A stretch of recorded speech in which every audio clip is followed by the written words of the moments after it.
I've been asked to speak on lipid management. As Dr. Gopi just mentioned, the mother of all deaths in this country is going to be atherosclerotic cardiovascular disease. So the more you understand, the more you implement, I think more lives would be safer.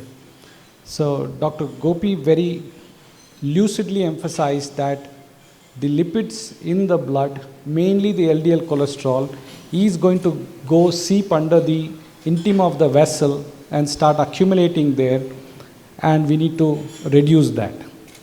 So the majority of the atherosclerotic ApoB lipoprotein is in LDL. So you target LDL, I think you control most of that disease. I do not want to repeat, but there are only 4 drugs that I would discuss apart from statin. Statin is mother of lipid lowering foundation therapy, and then there are 4 others. We know that when you look at the ASCVD is the leading cause of death. We know about 34% of the people with atherosclerosis worldwide have died from MI or stroke. How many people? 34. In the last 60 seconds. In 60 seconds, 34 people will die. So that's the magnitude of disease that you'll all be treating. So please adapt this understanding that Dr. Desai is bringing to you today and then practice it. When you look at the patients with established clinical ASCVD and a high risk of recurrent ASCVD, there are 2 kinds of people who will require statin therapy. When you look at the treatment that they have received, very small percentage will only have been treated or achieving their goal. Patients post-initial MI have 6 times increased risk of another event. Patients post-stroke have 9 times increased risk of having another event. So these are the most vulnerable people where you need to intensify your treatment. When you look at the magnitude and duration of the LDL cholesterol exposure and the impact of the risk, as Dr. Gopi already explained to you, it's not only the level of the LDL, but for how long that person is exposed to that high levels of LDL. So you need to start at the earliest possible time and keep it controlled for the longest duration of the time. That's when they benefit the maximum. And this he already mentioned, for every 1 millimole, about 33 milligrams per deciliter increase in LDL, the risk of MI is 30%. So that's how low you should bring it. Failure to attain guideline recommended LDL-C goals. Why? When you look at it, 33% of the patients among those who deserved a statin only reached the goal. And those who are at very high risk or who had established atherosclerosis, only 18% of them reached the goal. There is so much inertia in reaching the goal in these most vulnerable people. Reasons for poor LDL-C control. Why does this happen? One of the most important thing is therapy adherence. Patient continue to taking it and doctor continue to prescribing it in the appropriate dose. Medication burden can negatively affect adherence, and average LDL-C reduction over time may be challenged. Again, different therapies have varying administration frequencies, like statins every day, then you have bempedoic acid estimab every day, PCSK9 inhibitors every 28 days, and inclisiran once in 6 months. So there are different therapies. What is important when you look at the drugs which can control with a better compliance over a period of time with consistently in the goal gives you the maximum event reduction. The CTTC meta-analysis showed that for every 38 milligram per deciliter reduction in LDL-C therapy, there's a 20 to 25% reduction in major cardiovascular events, that is myocardial infarction, stroke, and heart failure. Statins are the mainstay of therapy. Dr. Gopi clearly told you that using them to the optimal tolerable dose is the secret, beyond which we'll be speaking. When we look at the adherence, the visit-to-visit variability of the cholesterol, you can see that any coronary event, if there is a variability, it leads to 16% increase in any coronary event, 11% increase in cardiovascular event, 23% increase in death, 10% increase in MI, and 17% increase in stroke. This says you need to consistently control the LDL-C. I think that's where we have this. why does residual risk occur in spite of optimal statin therapy? All of us seem to be prescribing. LDL-C goal achieved on optimal statin therapy, when you look at it, there could be other factors such as hypertension, diabetes, triglycerides, inflammation in this high risk group. Apart from LDL-C, we need to control them. But today I'll focus my talk on LDL-C cholesterol, which is not achieved despite optimal statin therapy. So in these patients, consider secondary cause of severe hyperlipidemia, inter-individual variability in response to statin. That means same statin dose, they don't respond in the same level. Statin intolerance, non-adherence, then there is genetic dyslipidemias, elevated lipoproteins, familial hypercholesterolemia. When you look at the non-statin therapies that are currently available to us, optional interventions to consider, lipid specialist and registered dietitian, dietitian cum nutritionist is also very, very important. Diet is a very, very important aspect of lipid lowering. So please make use of these people, can be part of your team. Then comes ezetimibe, PCSK9 monoclonal antibodies, bempedoic acid, inclisiran. I think the rest of them are going to be probably in the future meetings. The four most important which are currently available to all of us: bempedoic acid, ezetimibe, PCSK9 inhibitors, and inclisiran. When you look at the duration of LDL-C lowering, genetic versus statins, those who are genetically have less LDL are most protected. Why? For their entire lifetime, they're exposed to less atherosclerotic burden. In whatever you achieve through pharmacotherapy, that's going to be inferior to what you achieve through genetics, because genetics make sure 24 hours a day, 365 days a year, they are protected. Pharmacology, there's always variability. And that is why people are moving away from pharmacological intervention into genetic interventions. The first drug in the IMPROVE-IT study, impact of ezetimibe in acute coronary syndrome, very powerful molecule, please use it. When you look at when they used the maximum tolerated dose of simvastatin versus initial addition of ezetimibe plus simvastatin, there was significant reduction in the LDL-C cholesterol when you added ezetimibe in along with statins in the IMPROVE-IT study for an ACS patients.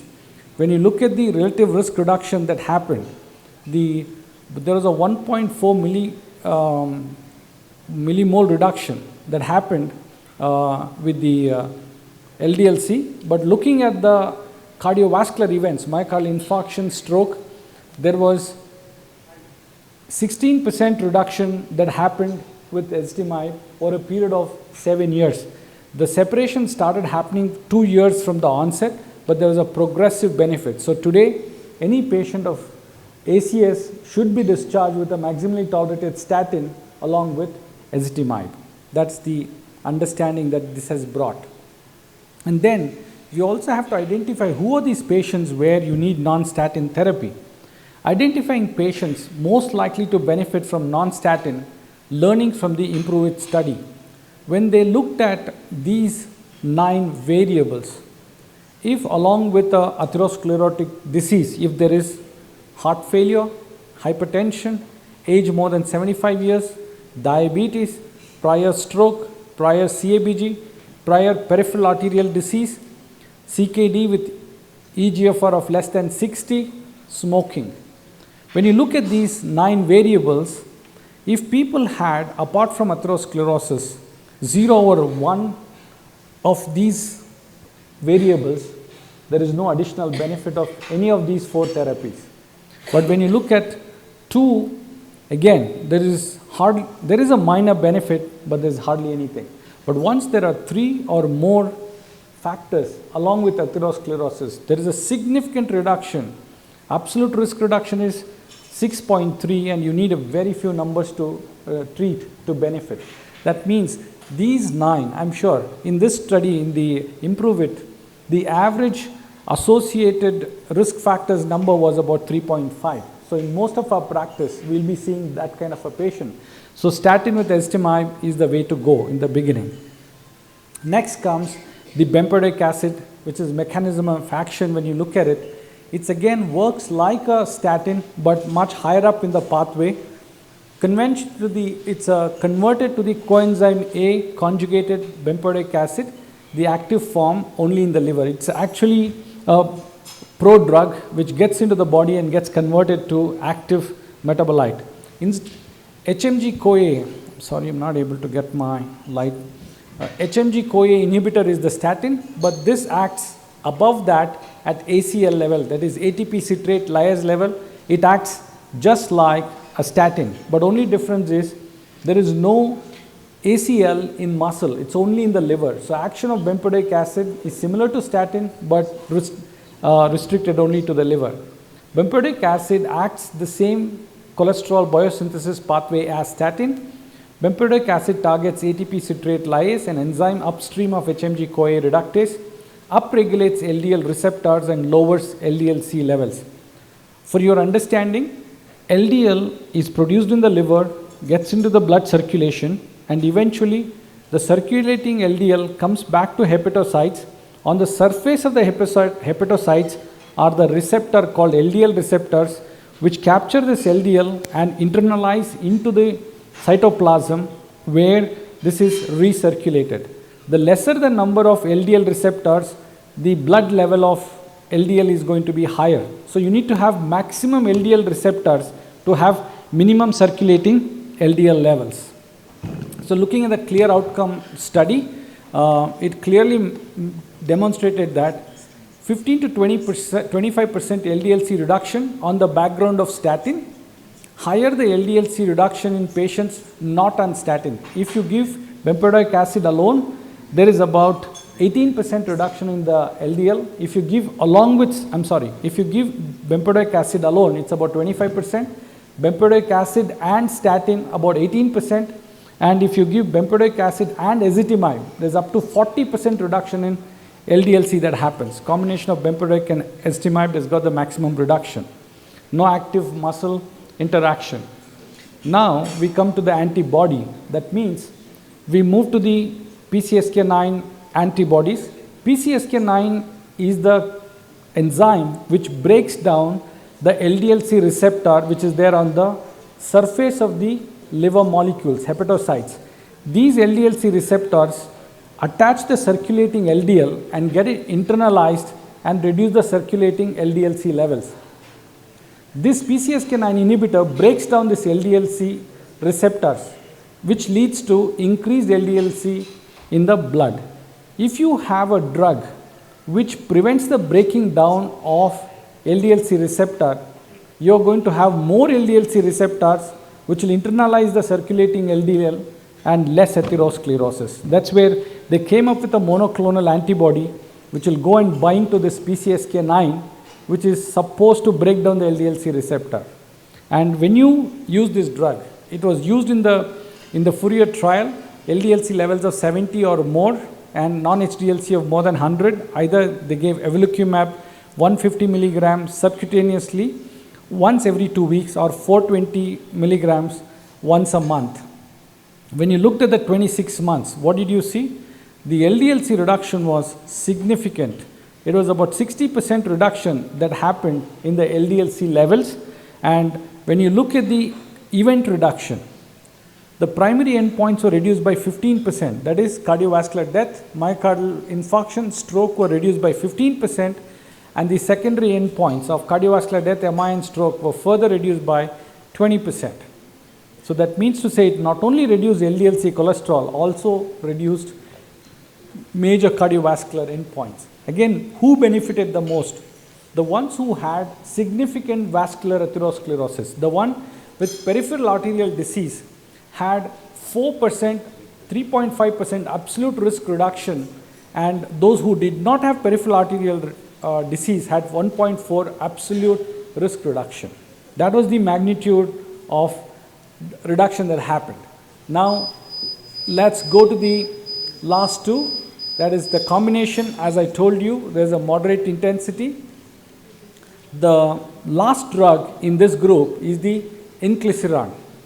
It is the combined genetic therapy. I don't want to waste your time in the clear trials. Okay.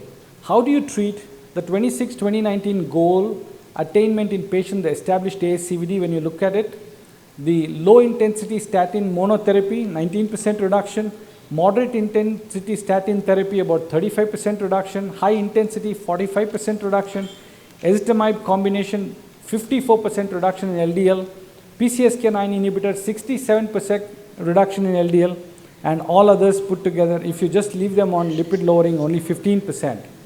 Let me go to the, apart from the PCSK9, the last one, the inclisiran, which is, this is a gene therapy. A gene, what we call silencing gene, is introduced into the body. Sorry, I'll just take one more minute. A silencing gene is introduced to the body that enters into the hepatocyte, and in the hepatocyte, the mRNA, which is silencing mRNA, divides into two strands. One of the strands binds into PCSK9 coding gene and silences it. So there is no production of PCSK9. So PCSK9 is the enzyme which breaks down the LDL receptor. So if you prevent the production of PCSK9, the receptors on the surface of the liver will not be removed and more LDL-C will be removed from the stream. So in this study, what you understand, the greatest advantage here is, it is twice yearly dose. You just need to give it 2 times in a year and it decreases LDL-C by 50%. And average reduction in LDL-C cholesterol is 50 milligram in that particular individual. Inclisiran is no longer, it's a twice yearly dosing and it's a silencing mRNA and long lasting. So coming to the drugs, what is the advantage?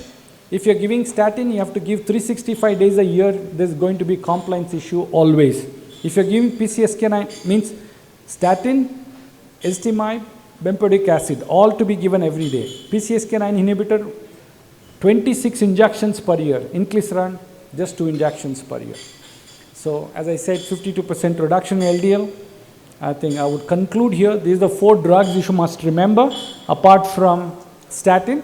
High intensity statin therapy plus healthy lifestyle remains the first step in the secondary prevention.